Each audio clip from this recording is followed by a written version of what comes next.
Hello everybody, it's Mr. Johnson again. Hope you're doing well.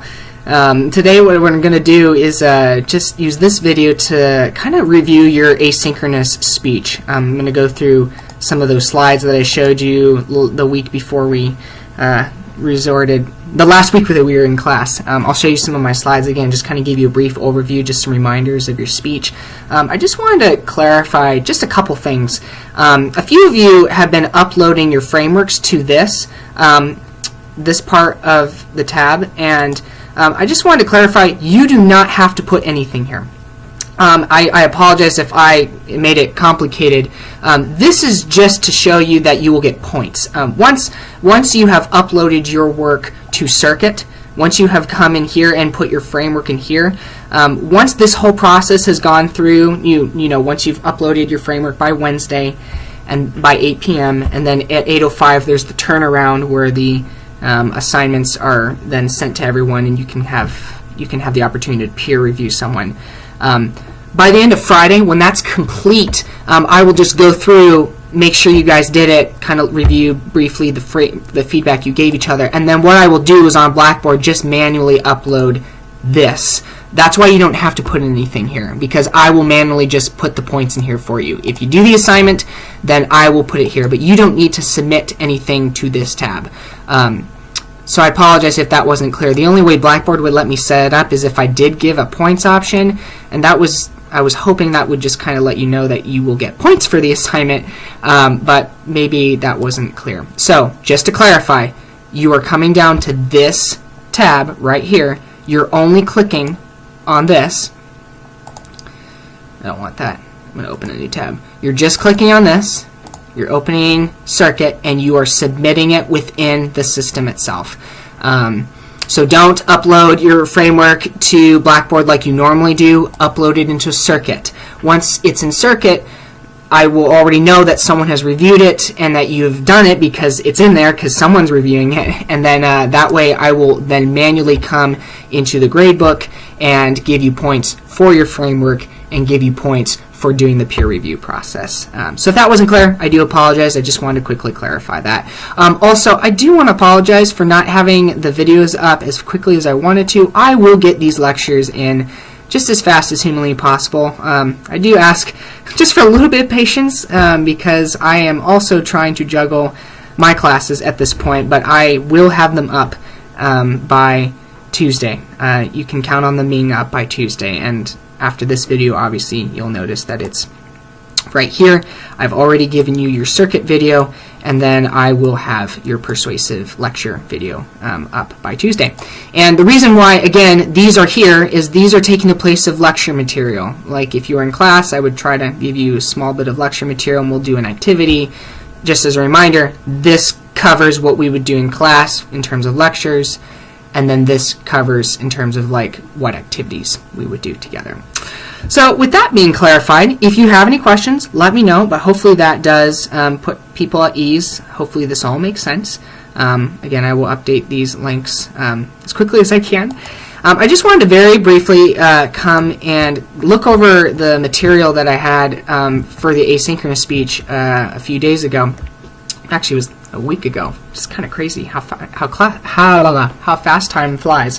And I just wanted to remind you of some of the important components of the asynchronous presentation. In fact, before I do that, why not I just come back to the course content.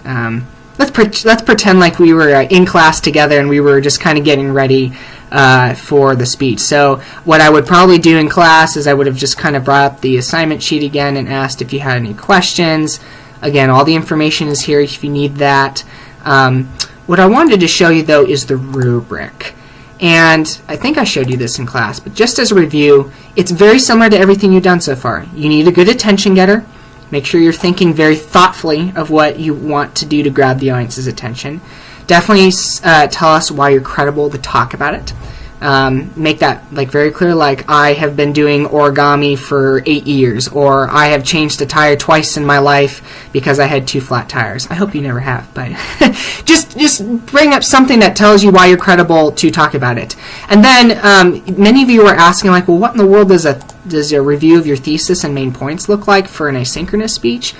Well, for this, it would just probably be as simple as, I'm thinking of the origami example because a few of you are doing that, but say you were going to tell us about how to make an origami bird. Just say, today what I want to show you how to do is how to make an origami bird, and I will do that through several key steps today.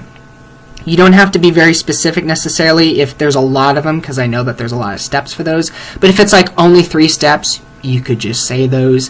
But I'm providing some leeway for this because the bulk of what you will want to do is make sure you state at the very beginning, after your introduction, what those prerequisites are.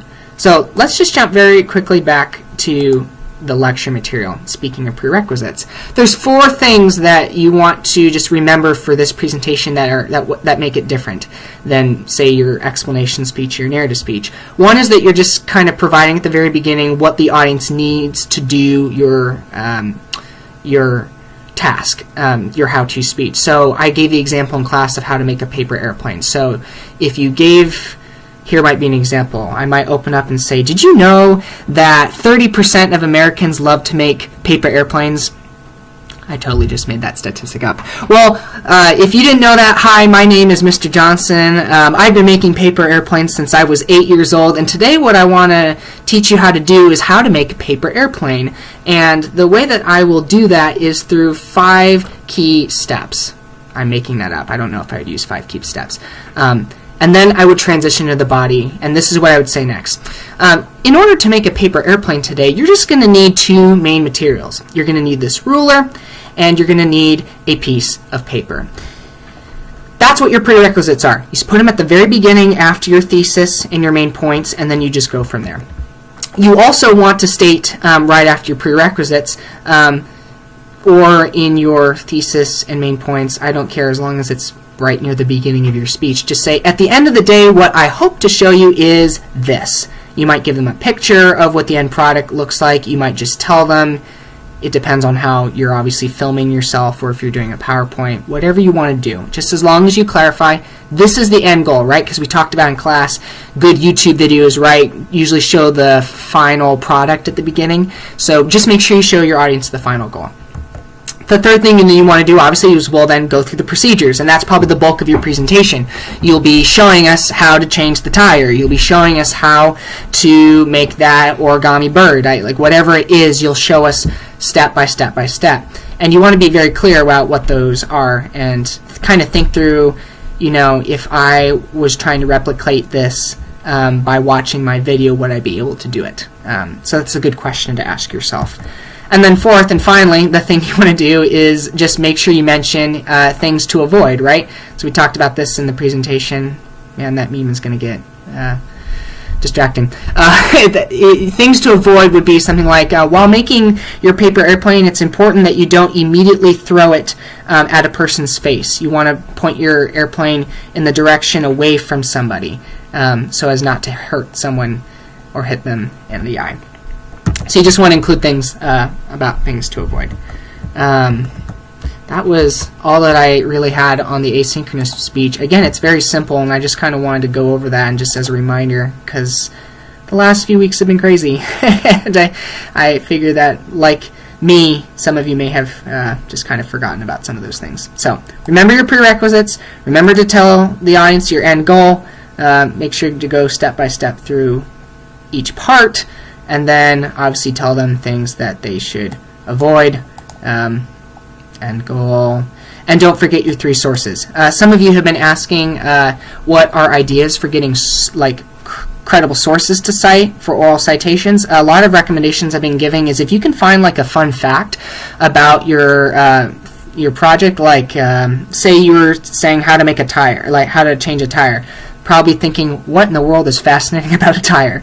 Well, you could even say, you know, the first rubber tire was made in, I don't know, 1930. I don't know when rubber tires are made. You could find that statistic. I would love that. If you're doing a video on how to make how to change a tire, put that in there. That would be really enlightening for myself, and for anyone. You know, if they were ever, you know, hypothetically on YouTube trying to figure that out. That could be a fun statistic. You could talk about,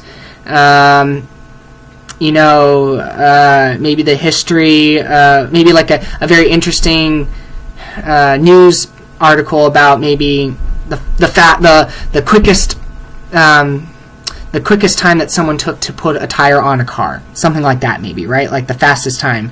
I'm thinking of like the movie Cars, Pixar, and when that happened in Cars 1. Anyway, I could nerd out about that. You get the idea. Put some fun statistics in there, or just things like that. Those could be things that you could do. And then, like the beginning of any speech and the end of any speech, make sure you summarize well what you did. It could be very simple as, today I showed you how to change a tire, or today I showed you how to make a folded origami bird, and we looked at 6 main steps of how to get to this point. Obviously, you're not going to repeat all of them, because that would mean that you'd have to basically go through the entire speech again. So just as long as you summarize and make it simple, you'll get full points there. And then don't forget your clincher. Like any good presentation, make sure that if you started with a cool quote, that you end with that cool quote. If you started with a story, end with the story. Whatever you start with, try to end with it, because it's like any good story. There's always a beginning and there's an end, and the bookends of a good story are that. Visual aids, we've talked about. Pretty simple. Delivery, we've talked about. All those things. Those are the only things I really wanted to cover, just as a review of the asynchronous presentation. But if you have any questions, please let me know. If you have any questions about uploading this, let me know. But please watch the videos. Please be on top of that. You already are. I've been so impressed by the emails I've been receiving from you guys. A lot of them are just questions about things I haven't talked about. So I will do my best to try to fill in all the gaps. It feels like every time I upload a video that I think of another thing that I should have said. So I'm learning how to do this, so please be gracious with me as we all learn how to deal with this. And just let me know if you have any questions. With all that being said, stay safe, stay healthy, and keep listening to those better voices. I'll talk to you soon.